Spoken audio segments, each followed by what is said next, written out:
Perkenalkan, nama saya Vika Sari dari Prodi Pendidikan Bahasa dan Sastra Indonesia, NPM 0823015581. Oke, pada kesempatan kali ini saya akan menjelaskan mengenai problematika pembelajaran bahasa sastra Indonesia. Sejauh yang saya ketahui tentang problematika bahasa Indonesia, problematik bahasa Indonesia merujuk pada berbagai persoalan atau tantangan yang dihadapi dalam penggunaan, perkembangan, dan pembelajaran bahasa Indonesia. Masalah ini muncul dalam banyak aspek, seperti ketidakseragaman dalam tata bahasa, penggunaan istilah asing yang berlebihan, pergeseran makna kata, kurangnya kesadaran berbahasa yang baik dan benar, hingga lemahnya penerapan kaidah bahasa dalam media massa atau komunikasi sehari-hari.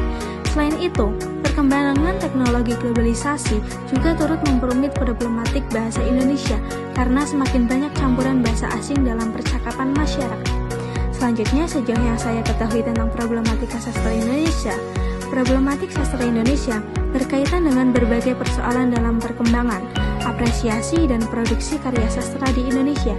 Masalah ini bisa meliputi kurangnya minat baca karya sastra, kesenjangan antara sastra populer dan sastra serius, minimnya penghargaan terhadap sastrawan, hingga persoalan penerbitan dan distribusi karya sastra.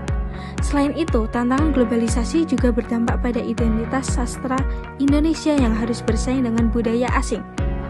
Selanjutnya, faktor pemicu problematika pendidikan.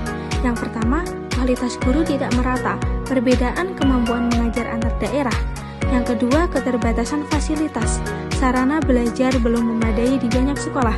Yang ketiga, kurikulum kurang relevan, materi tidak selalu sesuai dengan kebutuhan zaman. Selanjutnya, problematika pembelajaran bahasa di Indonesia di SMP atau SMA. Yang pertama, bagan materi, teks cerita pendek atau cerpen, teks eksposisi, teks negosiasi, puisi modern dan tradisional, analisis novel atau drama.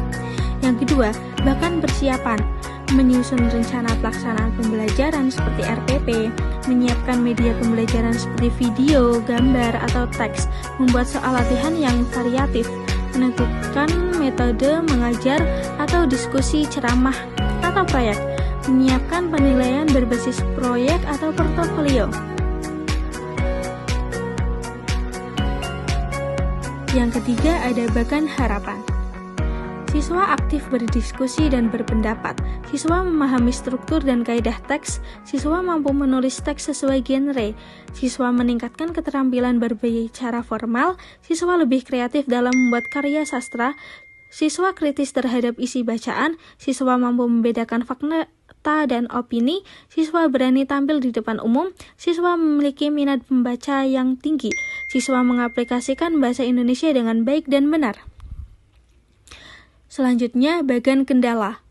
Ada kurangnya minat baca siswa, siswa merasa bosan dengan teks panjang, kesulitan memahami bahasa sastra, kurangnya fasilitas buku dan teknologi pendukung, waktu belajar yang terbatas, ketidaksesuaian metode mengajar dengan karakter siswa, siswa kurang berani berbicara di kelas, banyak siswa belum menguasai ejaan yang disempurnakan, penggunaan bahasa gaul yang terbawa di tugas resmi, rendahnya literasi kritis terhadap bacaan.